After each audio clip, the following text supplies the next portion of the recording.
सत्कारयोग साध संगत जी, मैं तुहाडा सेवादार सिमरनजीत सिंह मान बोल रहे हैं और तुहानू सारिਆਂ ਨੂੰ फतेह अर्ज करदा वाहिगुरू जी का खालसा वाहिगुरू जी की फतेह।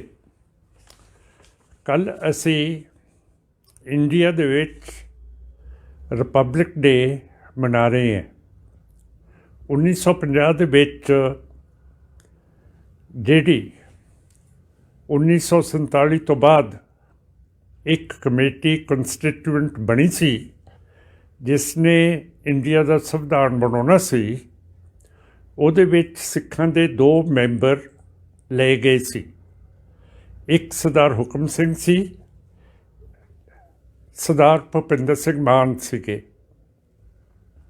ਇਹ ਦੋਨੋਂ ਤਕੜੇ ਵਕੀਲ ਸੀਗੇ ਤੇ ਜਿਵੇਂ ਇੰਡੀਆ ਤੇ ਪਾਕਿਸਤਾਨ ਨੂੰ ਆਜ਼ਾਦੀ ਵਕੀਲਾਂ ਨੇ ਲੈ ਕੇ ਦਿੱਤੀ ਹੈ, ਸਾਡੇ ਕੋਲੇ ਉਸ ਸਮੇਂ ਕੋਈ ਇਹੋ ਜਿਹਾ ਤਕੜਾ ਵਕੀਲ ਨਹੀਂ ਸੀਗਾ ਜਿਹੜਾ ਇੰਟਰਨੈਸ਼ਨਲ ਕਾਨੂੰਨ ਜਾਣਦਾ ਹੋਵੇ ਤੇ ਅਸੀਂ ਆਪਣੇ ਹੱਕ ਆਪਣੀ ਅਲੱਗਾ ਆਜ਼ਾਦ ਸਟੇਟ ਲੈਣ ਤੋਂ ਰਹਿ ਗਏ।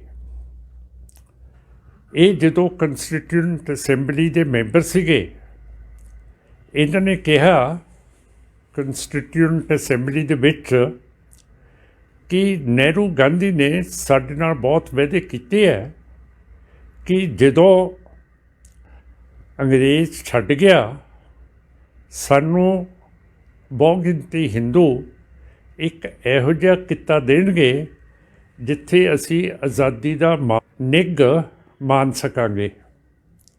ਪਰ ਇਹਦੇ ਤੋਂ ਹੋਇਆ ਉਲਟ। ਜਦੋਂ ਸੰਵਿਧਾਨ ਬਣਾਇਆ ਤੇ 26 ਜਨਵਰੀ 1950 ਦੇ ਵਿੱਚ ਇਹ ਲਾਗੂ ਹੋਇਆ। ਇਹ ਸੰਵਿਧਾਨ ਦੀ 25 ਧਾਰਾ ਦੇ ਵਿੱਚ ਲਿਖਤਾ ਕਿ the Sikhs are a part of the Hindu religion, ਕਿ ਜਿਹੜਾ ਸਿੱਖ ਹੈ ਇਹ ਹਿੰਦੂ ਮਜ਼ਹਬ ਦਾ ਇੱਕ ਹਿੱਸਾ ਹੈ।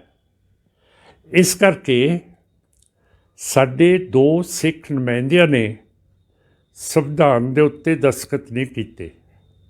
ਤੁਸੀਂ ਕਿਤੇ ਵੀ ਜਾਓ, ਇੰਡੀਆ ਦੀ ਐਮਬੈਸੀ ਦੇ ਵਿੱਚ ਉਹਨਾਂ ਨੂੰ ਕਹੋ ਕਿ ਸਾਨੂੰ ਓਰੀਜਨਲ ਕੌਨਸਟੀਟਿਊਸ਼ਨ ਦੀ ਕਾਪੀ ਦਿਖਾਓ, ਤੁਸੀਂ ਦੇਖੋਗੇ ਕਿ ਦੋਨੋਂ ਸਿੱਖ ਨੁਮਾਇੰਦਿਆਂ ਦੇ ਉੱਥੇ ਦਸਤਖਤ ਨਹੀਂ ਹੈ।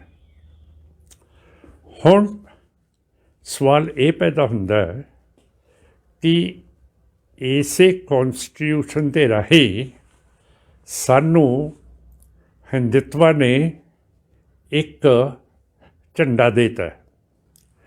ਝੰਡਾ ਮੈਂ ਤੁਹਾਨੂੰ ਦਿਖਾਉਂਦਾ, ਇਹ ਹੈ ਤੇ ਇਸ ਦਾ ਉਤਲਾ ਰੰਗ ਹੈਗਾ ਭਗਵਾ, ਜਿਹੜਾ ਹਿੰਦੂਆਂ ਦਾ। ਥੱਲੇ ਚਿੱਟਾ ਜਿਹੜਾ ਜੈਨੀਆਂ ਦਾ। ਵਿਚਾਲੇ ਚੱਕਰ ਹੈ, ਇਹ ਬੋਧੀਆਂ ਦਾ। ਤੇ ਥੱਲੇ ਹਰਾ, ਇਹ ਮੁਸਲਮਾਨਾਂ ਦਾ। ਫਿਰ ਮੈਂ ਪਾਰਲੀਮੈਂਟ ਦੇ ਵਿੱਚ ਜਦੋਂ ਮੈਂਬਰ ਪਾਰਲੀਮੈਂਟ ਤੁਸੀਂ ਮੈਨੂੰ ਚੁਣ ਕੇ ਭੇਜਿਆ ਸੀ, ਮੈਂ ਪਾਰਲੀਮੈਂਟ 'ਚ ਪੁੱਛਿਆ ਕਿ ਇਹ ਰੰਗ ਤਾਂ ਸਾਰੇ ਦੂਜੀਆਂ ਕੌਮਾਂ ਦੇ ਹੈਗੇ ਆ, ਸਿੱਖਾਂ ਨੇ ਜਿਨ੍ਹਾਂ ਨੇ ਸਭ ਤੋਂ ਜ਼ਿਆਦਾ ਕੁਰਬਾਨੀ ਕੀਤੀ ਹੈ ਉਹ ਕਿੱਥੇ ਹੈ? ਤੇ ਸੁੰਨ ਹੋ ਗਿਆ ਸਾਰਾ ਪਾਰਲੀਮੈਂਟ, ਉਹਨਾਂ ਨੂੰ ਜਵਾਬ ਨਾ ਆਇਆ। ਉਹ ਵਜ਼ੀਰ ਕਹਿੰਦਾ ਕਿ ਮੈਂ ਕੱਲ੍ਹ ਜਵਾਬ ਦੇਊਂਗਾ। ਚਲੋ ਜਵਾਬ ਤਾਂ ਕੀ ਦੇਣਾ ਸੀ। ਫਿਰ ਇਹ BJP ਤੇ RSS ਵਾਲੇ ਕੱਟੜ ਲੋਕ ਸਿੱਖਾਂ ਦਾ ਮਜ਼ਾਕ ਕਰਨ ਲੱਗ ਪਏ। ਇੱਕ RSS ਦਾ ਜਿਹੜਾ ਕੱਟੜ ਮੈਂਬਰ ਸੀ, ਉਸ ਨੇ ਸਿੱਖ ਨੂੰ ਦੇਖ ਲਿਆ ਕਿ ਉਹ ਇਹ ਤਿਰੰਗੇ ਨੂੰ ਲਹਿਰਾ ਰਿਹਾ। ਉਸ RSS ਦੇ ਲਾਲੇ ਨੇ ਕਿਹਾ ਕਿ ਸਿੰਘ ਉਰੇ ਆ ਮੇਰੇ ਕੋਲੇ, ਤੂੰ ਦੱਸ ਕਿ ਜਿਹੜਾ ਝੰਡਾ ਫੜੀ ਫਿਰਦਾ ਹੈ, ਇਹਦੇ ਵਿੱਚ ਸਿੱਖਾਂ ਦਾ ਕੋਈ ਰੰਗ ਹੈਗਾ? ਹੁਣ ਜਦੋਂ ਸਿੱਖਾਂ ਦਾ ਰੰਗ ਹੀ ਨਹੀਂ ਸੀਗਾ, ਉਹ ਵਿਚਾਰਾ ਸਿੱਖ ਕੀ ਕਹਿੰਦਾ? ਪਰ ਉਹ ਸਿੱਖ ਹਾਜ਼ਰ ਜਵਾਬ ਸੀ। ਉਹ ਕਹਿੰਦੇ ਲਾਲਾ ਜੀ, ਜਿਹੜਾ ਇਹ ਝੰਡਾ ਨਾ, ਇਹ ਝੂਲਦਾ ਤਾਂ ਸਾਡੇ ਡੰਡੇ 'ਤੇ ਹੈ, ਡੰਡਾ ਤਾਂ ਸਾਡਾ ਹੈ, ਜੇ ਝੰਡਾ ਹੈ ਨਹੀਂ, ਰੰਗ ਹੈ ਨਹੀਂ ਗੇ। ਸੋ ਇਹ ਗੱਲ ਹੈ ਕਿ ਆਪਣਾ ਇਸ ਦੇਸ਼ ਨੇ ਕੋਈ ਵੀ ਨਿਸ਼ਾਨ ਨਹੀਂ ਰੱਖਿਆ। ਹੁਣ ਆਪਾਂ ਨਿੱਤ ਅਰਦਾਸ ਕਰਦੇ ਹਾਂ, ਉਹਦੇ ਵਿੱਚ ਅਸੀਂ ਰਚਦੇ ਹਾਂ, ਝੰਡੇ ਬੂੰਗੇ ਜੁਗ ਜੁਗ ਅਟਲ। ਇਹ ਅਰਦਾਸ ਕਹਿੰਦੇ ਆਪਾਂ। ਇਹਦਾ ਮਤਲਬ ਕੀ ਹੈ ਕਿ ਜਿਹੜੇ ਸਾਡੇ ਝੰਡੇ ਹੈ ਸਿੱਖ ਦੇ, ਅਤੇ ਬੂੰਗੇ ਉਹਦਾ ਘਰ, ਉਹਦਾ ਦੇਸ਼, ਉਹਦੀ ਕੰਟਰੀ, ਜੁਗ ਜੁਗ ਅਟਲ, ਸਦਾ ਦੇ ਲਈ ਇਹ ਅਟਲ ਨੇ।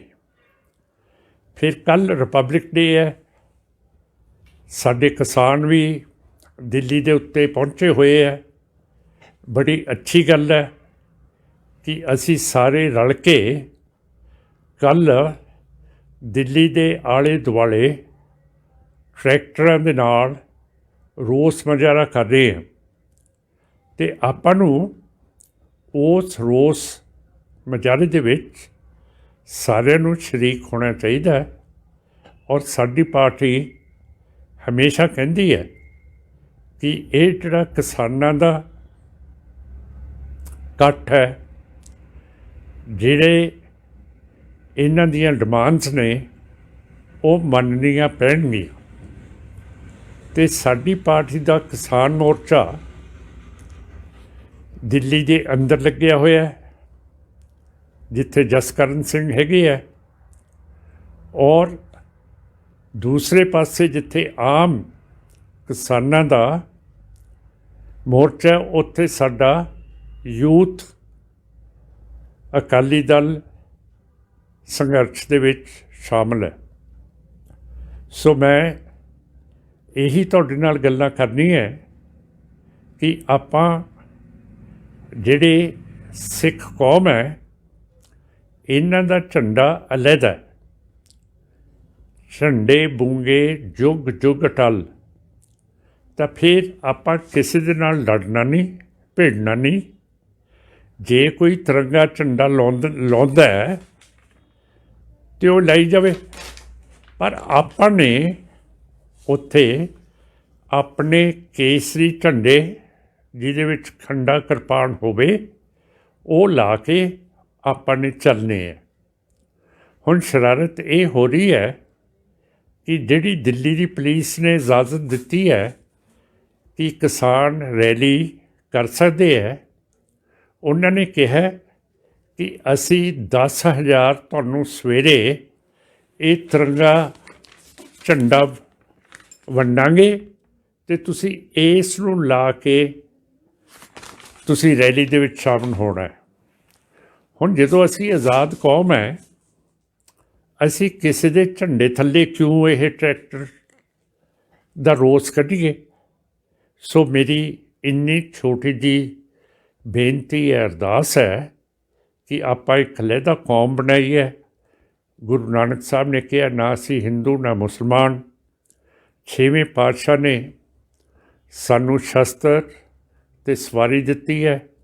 ਉਸ ਵਕਤ ਜਦੋਂ ਮੁਗਲ ਹਕੂਮਤ ਦੇ ਵਿੱਚ ਕੋਈ ਵੀ ਗੈਰ ਮੁਸਲਮਾਨ ਨਾ ਤਾਂ ਕਿਰਪਾਨ ਚੱਕ ਸਕਦਾ ਸੀਗਾ, ਨਾ ਉਹ ਤਾਜ ਪਹਿਨ ਸਕਦਾ ਸੀਗਾ, ਨਾ ਉਹ ਘੋੜੇ ਦੀ ਸਵਾਰੀ ਕਰ ਸਕਦਾ ਸੀ। ਇਹ ਸਾਰੀਆਂ ਚੀਜ਼ਾਂ ਸਾਨੂੰ 6ਵੇਂ ਪਾਤਸ਼ਾਹ ਨੇ ਬਾਦਸ਼ਾਹੀ ਦੀਆਂ ਦਿੱਤੀਆਂ। ਅਤੇ 10ਵੇਂ ਪਾਤਸ਼ਾਹ ਦਾ ਹੁਕਮ ਹੈ, ਇਨ ਗਰੀਬ ਸਿੱਖੋਂ ਕੋ ਦੂੰ ਪਾਤਸ਼ਾਹੀ ਦਿੱਤੀ ਹੈ ਸਾਨੂੰ।